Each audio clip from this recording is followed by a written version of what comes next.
This story is titled, I Sponsored an Expensive Emirates Vacation for My Parents to Celebrate Dad's Work Bonus. But at the airport, they told me they gave my ticket to my golden sister's boyfriend, so I canceled all payments and bookings. Now their ruined weekend has them begging for financial help. Hey Reddit, my name is Blake Thompson, and I'm 29 years old. I work as an operations manager for an industrial equipment company here in San Antonio, but I didn't start out in management. I began my career as an equipment installer, spending countless hours climbing towers and mounting heavy machinery in the brutal Texas summer heat. I still remember those days when the temperature would hit 108 degrees and the metal would literally sear your skin if you weren't wearing proper gloves. Every piece of equipment felt like it was fresh out of an oven, and the work was backbreaking. But it taught me the value of hard work and determination. Through years of dedication and skill development, I managed to work my way up through the company ranks. Now, I oversee contracts for everything from small local factories to massive corporate warehouse installations.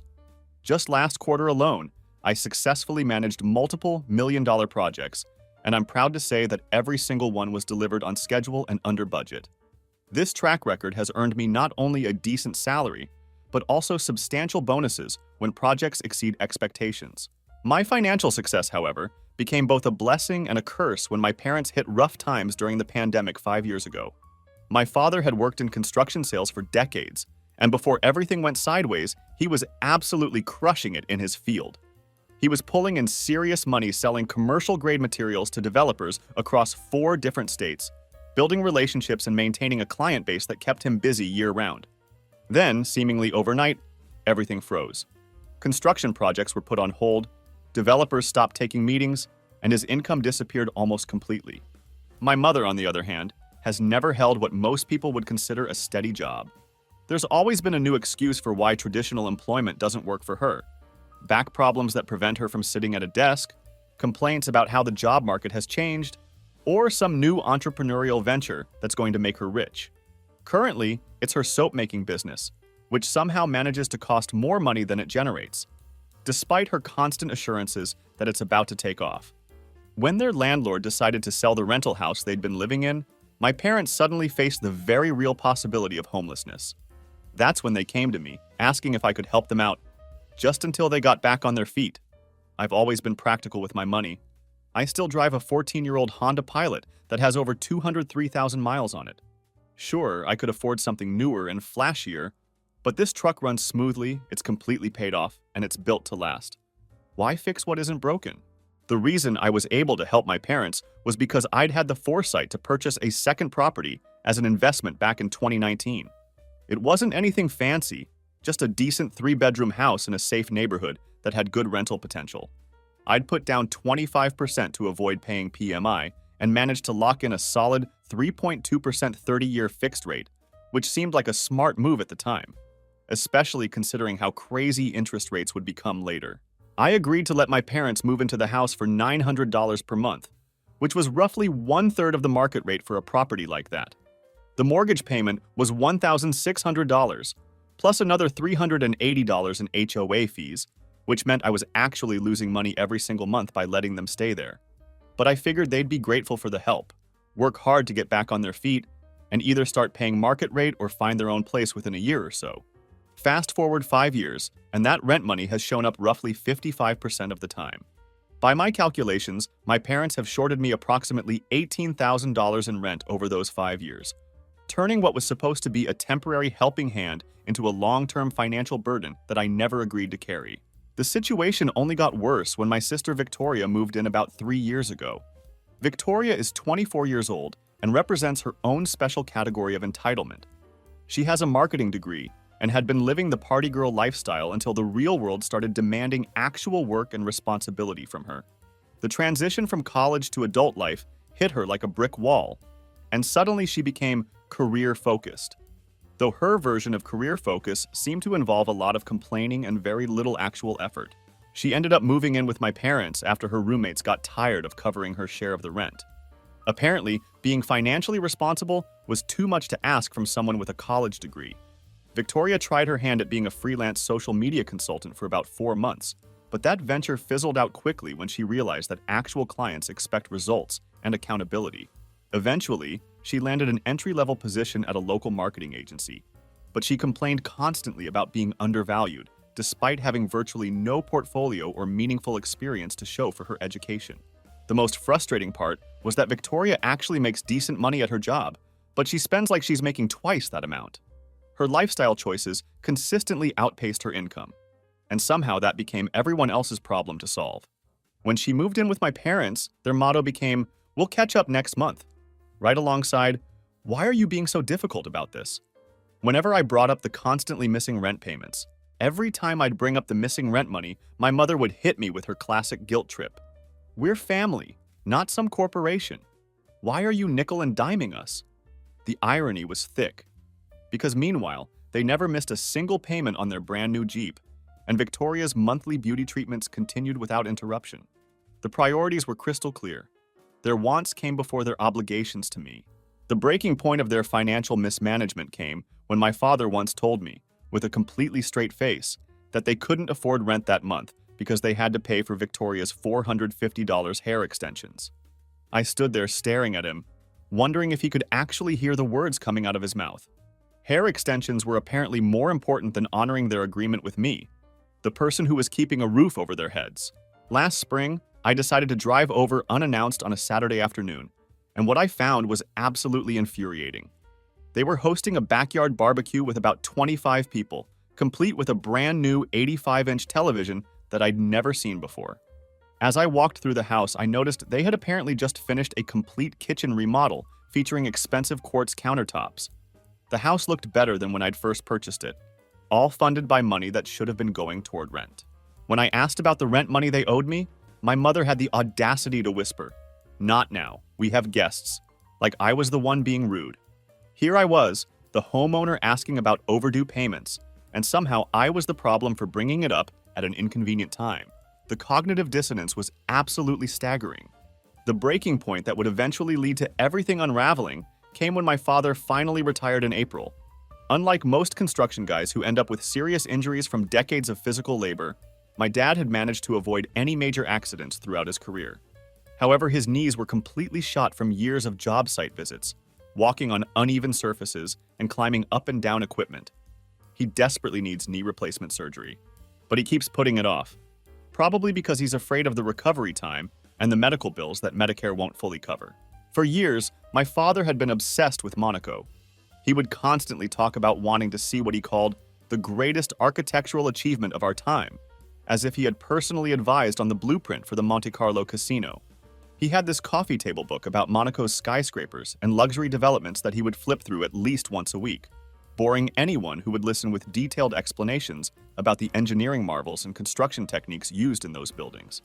It was his dream destination, and he never missed an opportunity to mention it. Seeing an opportunity to finally earn some appreciation and maybe reset our strained relationship, I decided to make his Monaco dream a reality as a retirement gift. I ended up spending $32,000 for a complete 12-day luxury trip to Monaco. This wasn't some budget vacation. I booked first-class Air France flights directly from San Antonio, secured a 5-star hotel near the Monte Carlo harbor with ocean views, and arranged for private yacht excursions and helicopter tours. I wanted this to be the trip of a lifetime, something that would show my family how much I cared about them despite all our financial disagreements. I spent weeks researching the best time to visit, checking weather patterns, and making sure everything would be perfect. I even reached out to my college buddy Ryan, who had been working for an engineering firm in Monaco for the past 4 years. This guy was living like a king in an expat apartment and driving a BMW that he got tax-free through some corporate arrangement. Ryan promised to show us the real Monaco, not just the typical tourist traps that most visitors see. He had insider knowledge about the best restaurants, the most scenic spots, and even some behind-the-scenes access to architectural sites that would have made my father's year. When I announced the trip at dinner, the initial shock and gratitude from my family was overwhelming. For about 7 minutes, I felt like I had finally done something right, something that would bring us closer together. My father's eyes actually welled up with tears as he looked through the itinerary I had printed out for him. My mother kept saying she couldn't believe I had done something so generous, and even Victoria seemed genuinely impressed by the scope of the trip. But then, as if on cue, Victoria asked the question that would ruin everything. Can Dylan come too? Dylan. Of course it had to be about freaking Dylan. Dylan is my sister's fiance and represents what happens when privilege meets complete delusion about reality.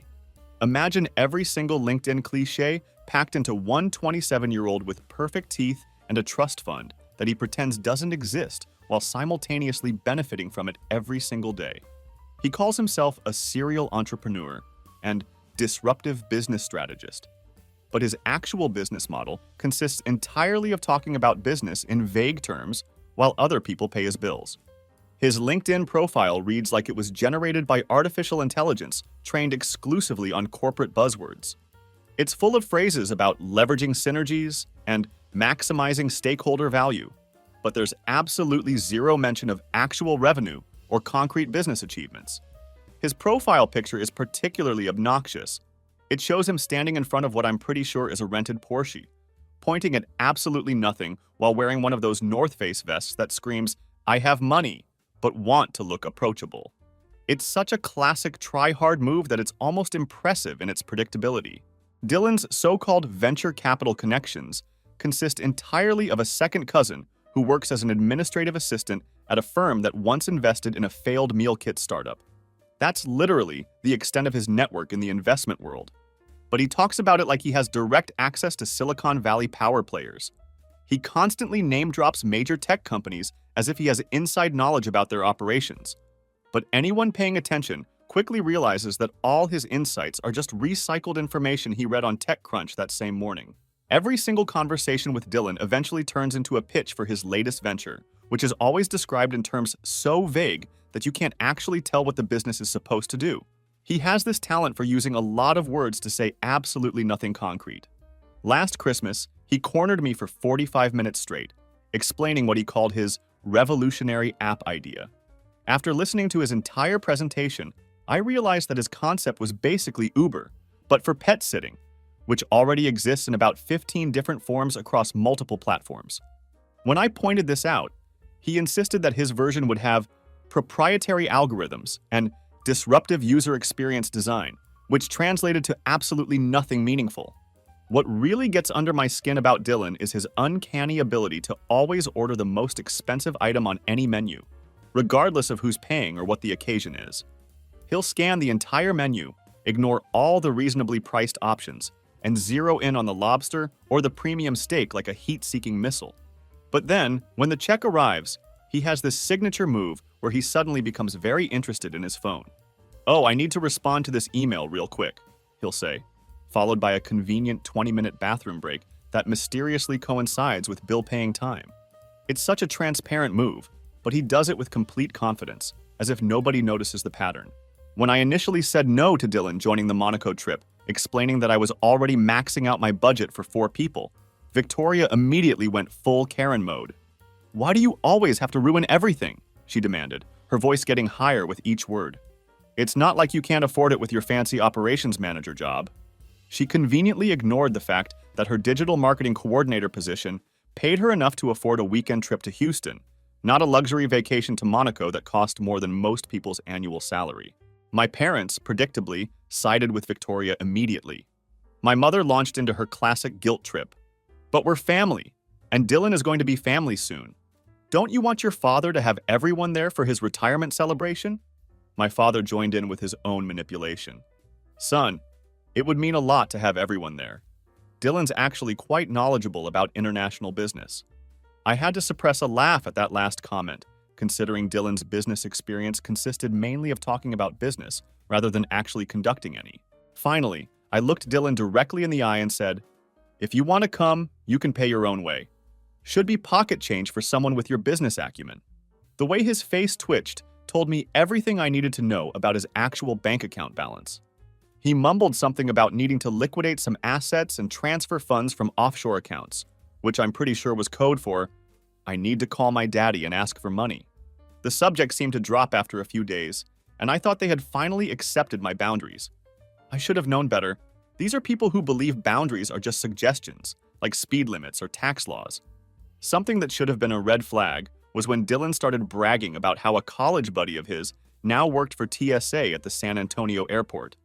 He mentioned that if I ever needed a favor with security or anything travel-related, his friend would take care of it. At the time, I thought Dylan was just making up stories to sound important, but looking back, it all makes perfect sense. I was just too naive to see what they were planning.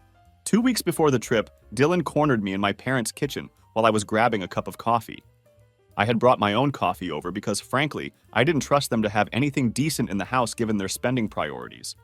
Dylan was hunched over his phone as usual, scrolling through whatever social media feeds validate his existence. "So, I've been thinking about maximizing our Monaco opportunity," he said, not even bothering to look up from his screen. "Uh-huh," I replied, not giving a damn about whatever scheme he was cooking up while I poured myself coffee. "We need to book meetings with real estate developers while we're there," he continued, finally making eye contact. "The European market is primed for disruption, and I've got concepts they'll want to hear." I actually laughed out loud, thinking he had to be joking. He wasn't. "Seriously, all the big players are there," Dylan pressed on, his tone becoming more serious. "Monaco Bay Development, Société des Bons de Mer, Monte Carlo Properties. This could be the perfect chance to secure some seed funding for my next venture." "Not in the budget, Dylan," I said flatly. "I'm already covering the entire $32,000 for this family trip." I had actually looked up these companies while planning the trip, partly out of curiosity about the local real estate market. The idea that they would take a meeting with some random American with no portfolio, no credentials, and no actual business plan was absolutely laughable. "But this is a once-in-a-lifetime networking opportunity," Dylan insisted, finally looking up from his phone completely. "I've been developing a concept for a revolutionary co-living space that combines WeWork with high-end residential living." "So, an apartment building with desks?" I asked, unable to hide my amusement. His eyes narrowed slightly. "It's more nuanced than that. It's about creating synergistic living environments that foster cross-pollination of ideas while maximizing square footage utility." "Right," I nodded. "Still not in the budget." That evening, Victoria confronted me about my conversation with Dylan, calling me a jerk for not helping with his important business opportunity. According to her twisted logic, I was sabotaging his career because I was jealous of his vision and success. The fact that he had no actual success to speak of seemed to escape her entirely. I stood my ground, explaining that the trip was for Dad's retirement, not for Dylan's imaginary business dealings. Fast forward to departure day. I was sitting in my office, finishing up some paperwork on a project that was wrapping up ahead of schedule, when my phone buzzed with a text message. It was from my mother, and when I read it, my stomach immediately dropped to the floor. "We've decided that Dylan is coming on the trip instead of you. He's more fun and will take better photos for social media. Your father agrees he'll be better company than you would be." I stared at my phone, reading the message over and over again, wondering if this was some kind of sick joke. I replied, asking what exactly she meant by this. Her response was even more devastating. "Dylan, not you, is taking your seat. You can always go on another trip sometime. We need Dylan there for his business connections anyway." I sat there for a moment, processing what had just happened. They had kicked me off my own trip, the $32,000 vacation that I had planned and paid for entirely out of my own pocket, so that Dylan could come instead. I replied with a single word: "Understood." Then I closed my office door and did exactly what they least expected. Instead of arguing or begging or trying to reason with them, I got to work. I called Air France directly to investigate exactly what was happening with my booking. The customer service agent confirmed that I was indeed checked in for departure in just 4 hours, which was physically impossible since I was sitting in my office 25 miles away from the airport. After speaking with several supervisors and explaining the situation, I discovered the full scope of what Victoria had orchestrated. About a week earlier, Victoria had called Air France, claiming that I had suffered a medical emergency and couldn't travel. She had tried to get my ticket transferred to Dylan's name, but fortunately, Air France doesn't allow easy name transfers on international flights due to security protocols. Instead, they had apparently planned to have Dylan use my boarding pass and somehow clear security using my identification. This wasn't just family drama anymore. This was straight-up fraud. I immediately called Air France back and asked to speak to their fraud department. Since everything was booked under my name and charged to my credit card, I had significant leverage in this situation. While they explained that they couldn't stop passengers who were already checked in for today's flight, they could flag the return portion of the trip for a comprehensive security review. I then requested a full cancellation and refund of the return tickets, citing attempted fraud and identity theft. Next, I logged into Booking.com and systematically canceled every single hotel reservation I had made. Then, I methodically called each tour company, the yacht excursion company, the helicopter tour operator, the private guide services, and canceled every single excursion and activity I had arranged. The cancellation fees were minimal since I was within the acceptable time frame, and most companies were understanding when I explained that there had been fraudulent activity on my account. I called my buddy Ryan in Monaco to give him a heads up about what was happening. They were about to board a flight to a country they'd never visited, thinking everything was paid for, but I've canceled it all, I explained. They kicked me off my own trip to bring Dylan instead. That's cold, man, Ryan paused, processing what I was telling him. Also completely deserved. What are they going to do when they land? Figure it out, I guess, I replied. Monaco isn't exactly budget-friendly for unprepared tourists. Ryan, who had been living there for years, confirmed my suspicions. A decent meal at even a mid-range restaurant would run $75 to $100 per person. A taxi from the airport to the city center would cost around $80. Their emergency fund, whatever it was, would evaporate within about 36 hours of landing. Then I called my bank and reported my credit card as compromised, explaining that unauthorized individuals had attempted to use my personal information for travel purposes. I had a new card issued with a completely different number and temporarily froze my other accounts just in case anyone had managed to get hold of my account details. I wasn't taking any chances. These people had already proven they felt entitled to my money and were willing to commit fraud to get it. My best friend Carlos had always seen through my family's bullshit and had warned me multiple times over the years that they were taking advantage of me. I texted him, "Remember that conversation we had about consequences? It's happening now." Carlos came over that night with drinks and his buddy Marcus, who works as a professional locksmith. By 11:30 p.m., every single lock in my rental property had been changed. We installed new security cameras around the perimeter and mounted a keypad lock by the front door that would log every entry attempt. I wasn't just protecting my property. I was taking back control of a situation that had spiraled completely out of hand. I contacted a property management company that I had worked with through my job on several commercial projects. They were professional, efficient, and had a solid reputation for handling difficult tenant situations. I had them draw up a formal lease agreement at full market rate, $3,200 per month with utilities not included. The terms were standard but firm. First and last month's rent due immediately upon signing, with no exceptions or payment plans.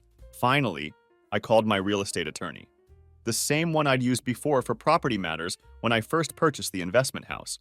He was familiar with my situation and quickly understood what needed to be done. He drew up an official eviction notice, giving my parents exactly 35 days to either sign the new lease agreement at market rate or vacate the premises entirely. There would be no more informal arrangements or handshake deals. But that wasn't all I was planning. While my real estate attorney was drawing up the eviction paperwork, I explained to him how Dylan had used my personal information and identification to board the Air France flight.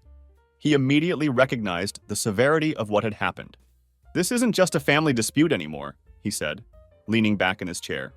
"This is potentially criminal fraud. We need to document this fully." My attorney, who also handled criminal cases, immediately saw the opportunity to pursue this through the legal system. I filed a police report the very next morning, bringing along copies of all my text messages, screenshots of the original booking confirmations, and the flight records that clearly showed someone had used my ticket while I was verifiably elsewhere. The officer taking the report looked genuinely impressed by the level of documentation I had prepared. "Most identity theft cases don't have this level of evidence," he explained, flipping through my organized folder. "Usually it's just a mysterious charge on someone's credit card, not a fully documented case with admissions and text messages and flight records." I also called Air France back and asked to speak to their fraud department about the security implications of what had happened. The representative was professionally horrified when I explained the full situation to her. "Sir, this is a serious security breach," she said, her tone becoming much more formal. "Someone using another person's boarding pass and identification is something we track very closely for obvious reasons." She immediately flagged the incident for internal review and assured me they would be conducting a thorough investigation into how this had been allowed to happen. Remember Dylan's TSA buddy that he had bragged about? It turns out that connection was about to become a major problem for both of them. The guy had apparently helped Dylan bypass the normal ID verification process, allowing him to use my boarding pass and identification to get through security. Air France didn't catch the mismatch until they began their security review of the return leg, which triggered red flags throughout their system. My attorney sent a formal cease and desist letter regarding the identity theft and helped me file official charges for identity fraud and misuse of personal information. We weren't just dealing with family drama anymore. This was entering serious legal territory with potential criminal consequences. Their Air France flight was scheduled to land in Monaco around 8:15 p.m. local time. I could only imagine the excitement they must have felt as they deplaned, probably taking selfies and posting Instagram stories, all ready for their luxury vacation. Except there was no hotel shuttle waiting for them, no reservation under their names, and no return flights home. Carlos came over to my place that night with pizza and beer, and we spent the evening setting up a detailed spreadsheet on my laptop. We meticulously tracked every single penny my family had borrowed or taken from me over the years, complete with dates, amounts, and any promises they had made about repayment. It was eye-opening to see it all laid out in black and white. The pattern of financial manipulation had been going on far longer than I had realized. The first panicked call hit my phone around 10:30 p.m. my time, which would have been early morning in Monaco. I looked at the caller ID, saw it was my mother, and deliberately didn't answer. Then another call came through, and another. My phone started blowing up with text messages, which Carlos and I read out loud between bites of pizza, treating it like entertainment. Victoria, what the hell did you do? Dylan, this is completely unprofessional and potentially illegal. My attorney will be contacting you. Mom, please call us back. We don't know what to do. I replied with a single text message. Enjoy Monaco with Dylan. I hear he's more fun than I am. Then I turned off my phone completely and enjoyed the first truly peaceful night I'd had in months. Carlos couldn't stop laughing about the whole situation. Dude, Dylan's attorney? He said, nearly choking on his beer. What attorney represents people who can't afford their own plane tickets? The same one who handles all his billion-dollar deals, I replied, reaching for another slice of pizza. 2 days later, I finally turned my phone back on, and the messages had become increasingly desperate and interesting. From the frantic texts, I was able to piece together a pretty clear picture of their Monaco adventure, and it was exactly as disastrous as I had hoped it would be. Dad, we had to call Dylan's father to wire emergency money. You've embarrassed me in front of my new family member. Victoria, Dylan fell off a scooter during the Monte Carlo tour we had to book last minute. He broke his arm and can't take photos of anything now. Mom, this is all your fault. Screw you. It was amazing how somehow this had all become my fault, extending even to Dylan's accident with what was apparently a poorly maintained scooter. Based on their messages, I was able to piece together the timeline of their Monaco disaster, and it was even more satisfying than I had imagined. They had been completely stranded at the airport with no hotel reservation, no transportation arranged, and rapidly dwindling funds. They had been forced to call Dylan's parents to wire emergency cash, which must have been an absolutely humiliating conversation. Hey Dad, we need $6,500 wired immediately, or we'll be sleeping in the airport in Monaco.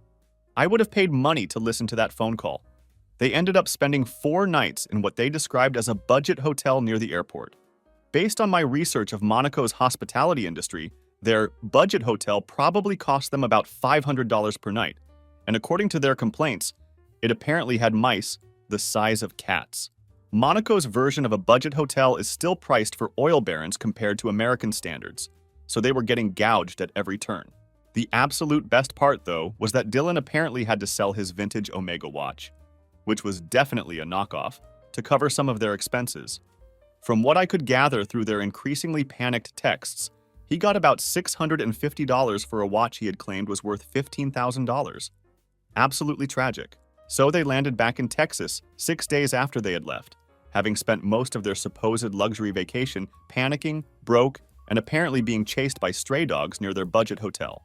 According to Victoria's increasingly angry texts, they had spent the majority of their time arguing in the cramped hotel room, with Dylan blaming her for what he called the vacation from hell, and my parents beginning to seriously question their future son-in-law's business acumen and reliability.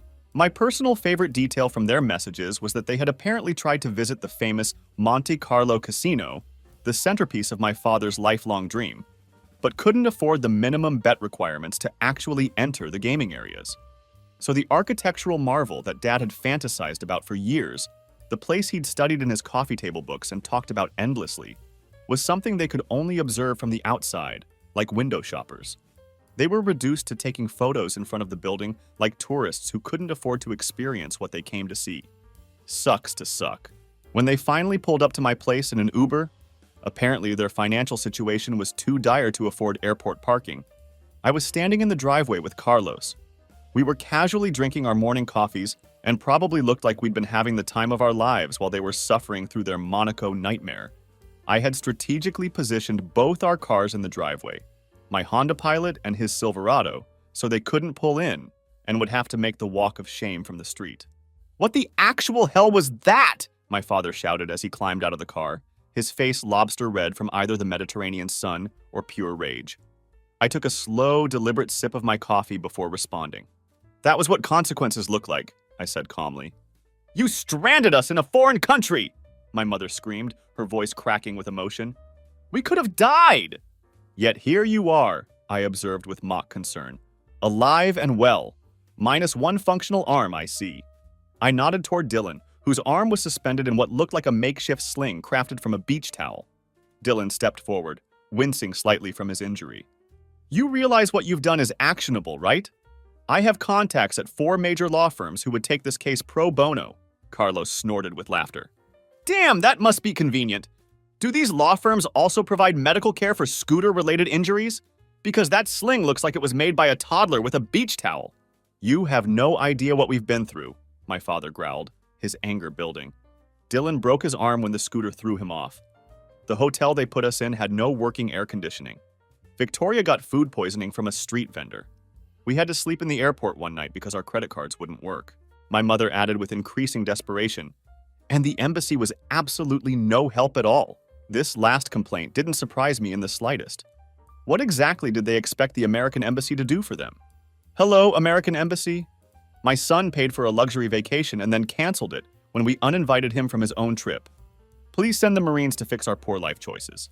Don't forget about the scooter incident," I said, unable to hide my smirk. I heard that was particularly traumatic. Dylan's face turned an even deeper shade of red. "That scooter was clearly not maintained properly. I specifically told the guide that I was an experienced rider." "Oh, I'm sure you did," Carlos muttered, just loud enough for everyone to hear. "Right after you told him about your Fortune 500 connections and your cryptocurrency portfolio." Victoria was almost in tears at this point. "We had to call Dylan's dad for money. Do you know how humiliating that was?" "Almost as humiliating as uninviting someone from a trip they paid for," I suggested, maintaining my calm demeanor. "You never answered our calls!" my mother nearly screamed, her desperation becoming more apparent. "We didn't know what to do!" "Well, you figured it out, didn't you?"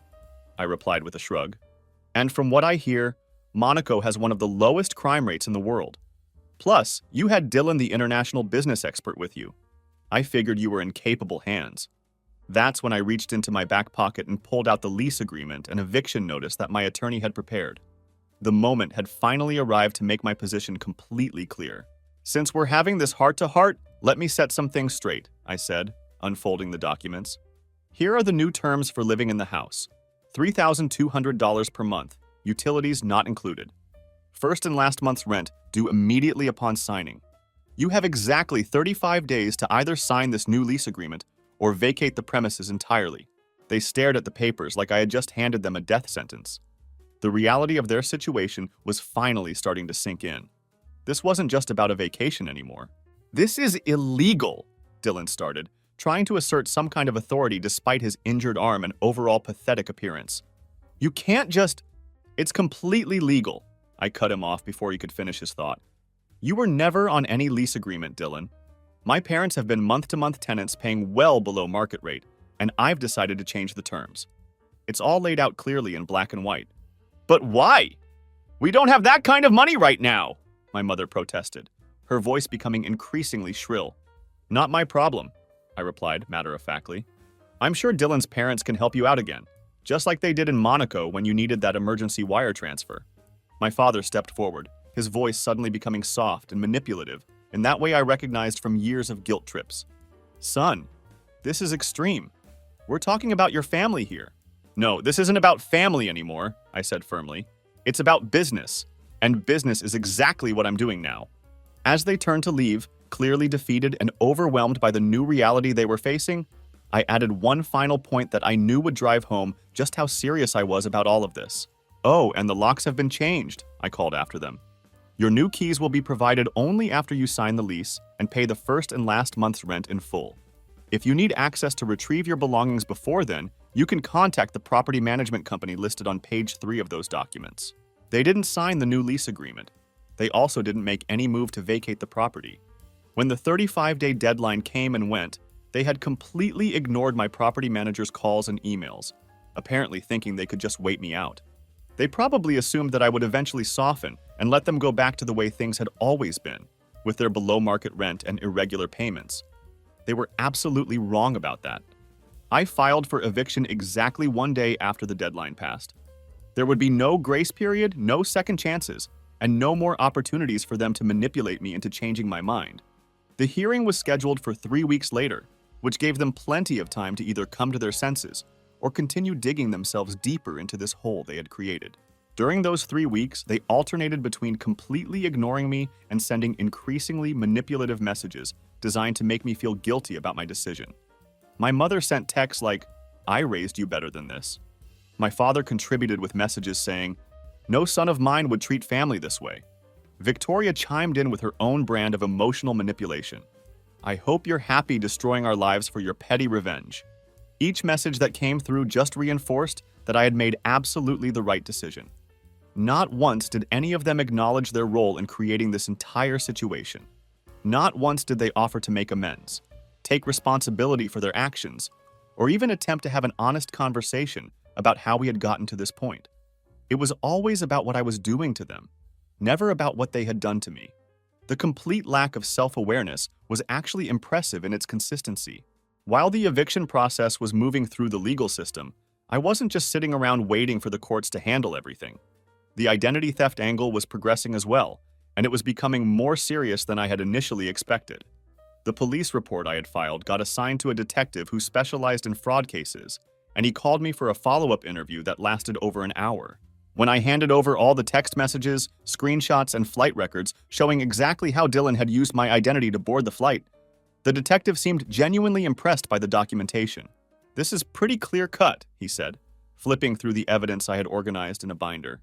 Most identity theft cases are much harder to prove because they involve mysterious charges or hidden activity. But they basically admitted to the whole thing in writing, and we have flight records to back it up. "Yeah, they weren't exactly criminal masterminds," I replied. The Air France fraud department had also completed their internal review by this time. A representative from the airline called to inform me that they had permanently flagged Dylan's passport in their system for security purposes. They also confirmed what I had suspected all along. He had indeed used my boarding pass and identifying information to get through security and board the flight, which was a serious violation of federal transportation security regulations. My attorney was methodical about handling the whole process. He filed the identity theft and fraud charges separately from the eviction proceedings, explaining that mixing civil and criminal matters would only complicate both cases and potentially weaken our position in court. "Let the criminal justice system handle the identity fraud while we focus on getting your property back," he advised during one of our meetings. "The courts don't like it when people try to combine civil and criminal matters in the same proceeding. It muddies the waters and gives the other side opportunities to create confusion." I used those 3 weeks very productively. I met with my financial advisor to completely restructure my investment strategy, now that I wouldn't be subsidizing 4 adults indefinitely. I started seriously looking at potential properties in up-and-coming neighborhoods, thinking about expanding my real estate portfolio. I even reactivated my dating profile after a 3-year hiatus, figuring it was time to start building relationships with people who understood boundaries and mutual respect. The judge at the eviction hearing was a no-nonsense woman in her 50s who had clearly seen every sob story and manipulation tactic in the book.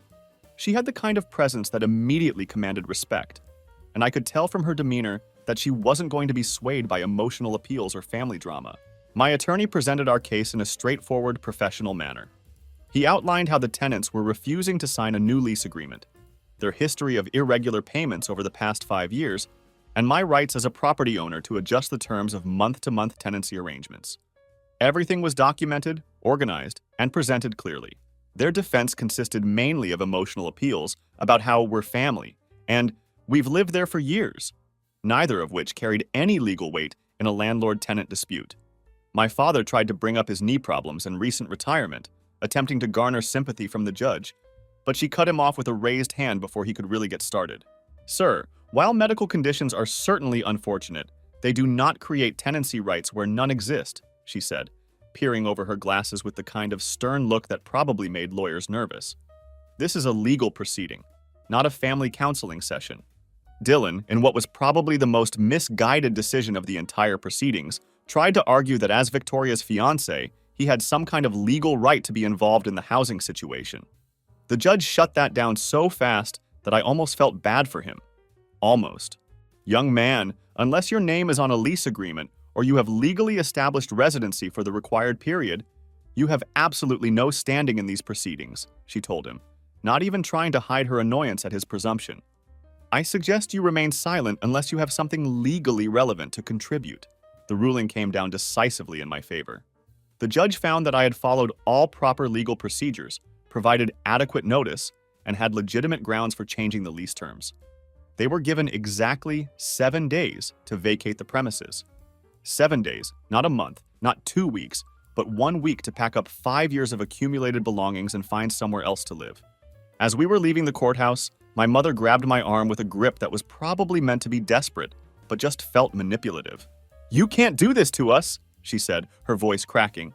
"Where are we supposed to go in 7 days?" "Maybe ask Dylan," I suggested, pulling my arm free. "He's practically family now, right? I'm sure his parents would be happy to help." Dylan stepped forward, wincing slightly from his still healing arm. "My parents aren't going to house your family. That's your responsibility." I laughed at the irony. "That's funny, because your entrepreneurial spirit doesn't seem to extend to solving actual problems. What happened to all those Monaco investors you were going to impress with your revolutionary business concepts? That meeting would have happened if you hadn't sabotaged the entire trip," he shot back, his face reddening. "Right," I nodded sarcastically. "I'm sure the international business moguls were lined up around the block to throw money at. What exactly is your business again? I've known you for over 3 years, and I still have no idea what you actually do for a living." What Dylan didn't realize was that his identity theft problems were just beginning to escalate. 3 days after the eviction hearing, both he and Victoria were served with official papers for the criminal fraud case. The look on Dylan's face when he realized this wasn't just going to disappear was absolutely priceless. It was like watching someone who had never faced real consequences suddenly understand that actions have lasting repercussions that can't be talked away or ignored. They spent those 7 days alternating between 3 distinct approaches: begging, threatening, and guilt-tripping. None of these tactics worked on me anymore. I had reached a point where their emotional manipulation had lost all power, and their threats were laughably empty given their current circumstances. On day 7, they finally moved out, but not without causing as much damage as possible on their way out the door. My parents went to stay at my aunt's house, while Dylan and Victoria apparently moved in with his parents, despite his earlier protest that his family wouldn't be housing mine. The hypocrisy was thick, but not surprising. When they left, they took absolutely everything that wasn't bolted down, including several appliances that were actually part of the property and should have remained with the house. They took the dishwasher, the microwave, the washer and dryer, basically anything they could physically remove and transport. They also deliberately damaged several walls, broke a bathroom mirror, and left all their accumulated trash and debris behind like a final middle finger to me. My property manager documented everything meticulously with photographs and detailed reports. I filed a complaint for property damage and theft, and my attorney suggested I could take the whole mess to small claims court for the stolen appliances and deliberate damage. However, I decided to just track everything carefully and keep all the receipts rather than chase them through another legal battle. They simply weren't worth the additional time and energy required for yet another court proceeding. The cost for replacement appliances and repairs came to approximately $5,100, which I dutifully added to the comprehensive spreadsheet that Carlos and I had created, tracking their total debt to me. Not that I expected to ever see a single penny of it, but it felt important to maintain an accurate record of exactly how much their entitlement and poor decisions had cost me over the years. Victoria texted me 2 days after they had moved out, apparently testing the waters to see if I might be softening in my resolve. "Hey, I know we had our issues, but maybe we can grab coffee and talk this out. I'm willing to forgive everything if you help us with the first month's rent somewhere else." I didn't respond to her message. A day later, she tried again with a different approach. Fine. Hope you enjoy being alone forever. Screw you. 3 days after that, I received a text from my father that was clearly meant to be the final word on our relationship.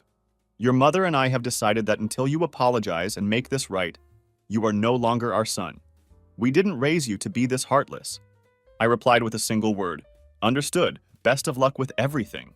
My mother, predictably, started calling everyone in our extended family, telling them her version of events about how I had abandoned them when they needed me most. She conveniently left out the years of financial support I had provided, the below-market rent, the $32,000 vacation, and the identity theft that had triggered this entire chain of events. Her version painted me as a heartless son who had suddenly turned on his loving family for no reason whatsoever. My father started sending increasingly threatening text messages, each one more unhinged than the last. The final message included some pretty explicit threats about how I would regret this decision for the rest of my life, complete with specific details about what he thought should happen to ungrateful children like me. I didn't bother responding to any of these messages. Instead, I forwarded the most threatening message to my attorney, who immediately sent a cease and desist letter demanding that all contact stop immediately. When that didn't put an end to the harassment, I filed for a restraining order against both of my parents. The restraining order was granted after I presented the judge with over 35 threatening messages that had escalated in intensity over the course of several weeks. The court bailiff who served them the restraining order papers reported back that my father had gone on an extended tirade about ungrateful children and family loyalty when he was handed the documents. Apparently, he couldn't understand why threatening his own son might result in legal consequences, which pretty much summed up his entire approach to personal responsibility. Meanwhile, the identity theft case was working its way through the criminal justice system, and the consequences were starting to become real for both Victoria and Dylan.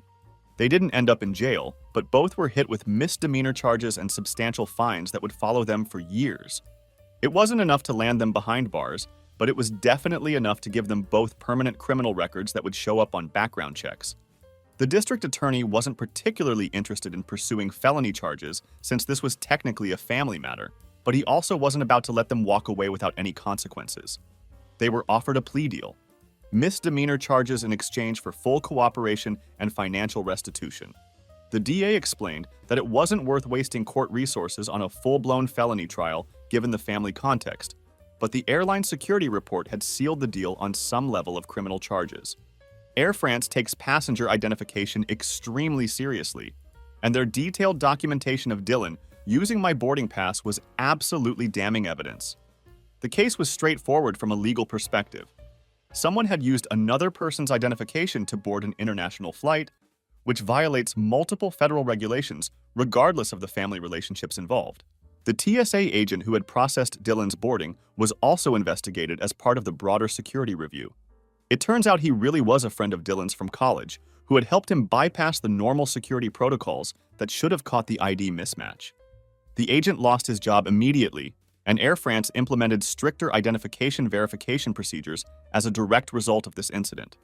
Dylan's connections had ended up destroying someone else's career, along with his own reputation. Dylan managed to get off with a relatively light sentence because he claimed he was just using a boarding pass that I had given him permission to use. And the TSA agent, his friend, corroborated this lie to try to minimize his own liability. The agent ended up taking most of the heat for bypassing proper verification procedures, which probably saved Dylan from facing more serious federal charges. Dylan was ultimately sentenced to a $6,200 fine and 250 hours of community service. Victoria received a slightly lighter sentence of $3,100 and 125 hours of community service, since Dylan was the one who had actually boarded the plane using false identification. The DA explained that the text messages alone weren't strong enough evidence to prove that Victoria knew Dylan was going to impersonate me when she helped arrange the ticket transfer. She denied any knowledge of the identity theft aspect, and Dylan took the fall for the actual impersonation. Both Dylan and Victoria were placed on probation for 18 months, which meant regular check-ins with probation officers and strict restrictions on their travel and activities. The criminal records had immediate and far-reaching consequences for both of them. Victoria lost a promising job offer at a well-regarded marketing firm when the fraud conviction came up during her background check. She tried desperately to explain it away as a misunderstanding or family dispute, But fraud convictions aren't exactly minor issues that companies overlook, especially for firms that handle any kind of financial information or client data. Her explanation that it was just a family thing didn't carry much weight with HR departments who were looking at liability and trustworthiness. Dylan's fake consulting business took an even bigger hit from the criminal record. Word travels fast in professional circles, and suddenly those Fortune 500 connections he was always bragging about went completely silent. It turns out that legitimate businesses aren't particularly eager to work with someone who's been convicted of fraud, regardless of the circumstances. His LinkedIn network of supposed high-level contacts mysteriously stopped responding to his messages and invitations. Who could have seen that coming? It's been 18 months since the Monaco disaster, and the silence from my immediate family has been surprisingly peaceful. I haven't heard a single word from any of them since the restraining order was served, and honestly, it's been one of the most stress-free periods of my adult life. No more guilt trips, no more manipulative phone calls, no more surprise visits demanding money or favors. I kept the investment property and found reliable tenants who actually pay the full rental amount on time every single month. It's amazing how much easier property management becomes when you're dealing with responsible adults who understand that rent is due on a specific date. I've been using the extra income that I'm no longer losing to subsidize adult dependents to fund my hobbies and expand my investment portfolio. I used some of my newfound financial freedom to take an actual vacation of my own, 3 weeks in New Zealand, surfing and hiking through some of the most beautiful landscapes I've ever seen. The best part was that I didn't post a single photo on social media or feel the need to document every moment for other people's validation. I just enjoyed the experience for what it was, without any drama or family obligations hanging over my head. My cousin Laura has dropped by a few times throughout the year, keeping me updated on the ongoing family drama that I'm no longer a part of. Apparently, my parents had quickly worn out their welcome at my aunt's house and had moved from one relative's place to another, then another, systematically burning bridges at each stop along the way. They had taken loans from various family members, always promising to pay everything back as soon as their situation stabilized, and they got back on their feet. None of those loans had been repaid, which was a pattern I recognized all too well from my own experience. Most of our extended family had eventually cut ties with them after realizing they were being used as temporary ATMs, a role I had been playing for far too long. Dylan had bailed on Victoria about 4 months after the eviction, apparently moving on to dating the daughter of a local restaurant owner who probably had no idea about his criminal record or his history of financial irresponsibility. Victoria wasn't doing well according to Laura's updates. She had wasted a significant amount of money on some online business scheme that turned out to be a pyramid scheme, no doubt inspired by Dylan's entrepreneurial bullshit and get-rich-quick mentality. She had started drinking heavily and was living with roommates who were apparently about to kick her out for not paying her share of basic utilities. The irony wasn't lost on me. She was facing the same kind of housing instability that she had helped create for herself when she participated in the Monaco scheme. My father's knee problems had worsened significantly to the point where he desperately needed surgery, but Medicare would only cover a portion of the procedure. The out-of-pocket costs were substantial, and they didn't have the savings to cover the difference. My mother was working part-time at a local craft store, making barely above minimum wage, while still dumping whatever money she earned into her failed soap business that continued to operate at a loss month after month. In what I can only describe as a masterpiece of delusion, she had even set up a GoFundMe campaign for my father's surgery expenses. After 4 months of being live on the platform, it had raised a whopping $420 from sympathetic strangers and distant relatives who probably didn't know the full story of how they had ended up in this situation. I checked out the GoFundMe page one night after having a few beers and decided to make a contribution that would send a very clear message. I donated exactly $1 just so they would see my name appear on the donor list. It was petty, but after everything they had put me through, a little pettiness felt entirely justified. According to Laura's ongoing updates, my name had become synonymous with betrayal in all family conversations. They had completely rewritten the history of our relationship, casting me as the villain who had abandoned them without warning after years of them supposedly helping me build my successful career. The gaslighting was so thorough and consistent that it was actually impressive in its audacity. In their revised version of events, I was the ungrateful son who had turned on his loving, supportive family for no reason other than pure selfishness. As for me, I had genuinely moved on with my life in ways that felt healthy and positive. I got promoted at work to senior operations manager, overseeing all industrial projects with budgets over $900,000. The increased responsibility came with a substantial salary increase and even better performance bonuses.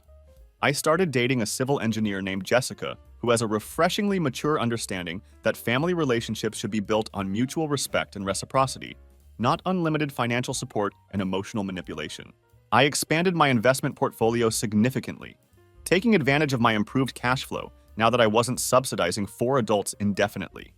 I even started mentoring a couple of younger guys at work on financial literacy and investment strategies, helping them avoid some of the mistakes I had made in my own family relationships. Then, after 18 months of blessed silence, they finally tried to reach out again. My mother sent me a message from a new phone number, asking if we could meet to talk. Despite everything that had happened, part of me was curious about what they possibly thought they could say at this point. I agreed to see them, mostly because I wanted to witness firsthand just how badly they had screwed up their lives and whether they had learned anything from the consequences of their actions. They came over to my house, knocking on my door on a Saturday afternoon. My parents and Victoria were standing on the porch, and they looked like they had aged a full decade in just 18 months. The stress and financial instability had clearly taken a physical toll on all of them. "Thank you for seeing us," my father began, his voice much more subdued than I remembered. I nodded but didn't say anything, waiting to hear what they thought was worth breaking 18 months of silence. "We've been doing a lot of thinking," my mother continued, "about everything that happened, about Monaco, about how we treated you over the years." Victoria was crying silently, and for the first time since I'd known him, she said something that actually made sense.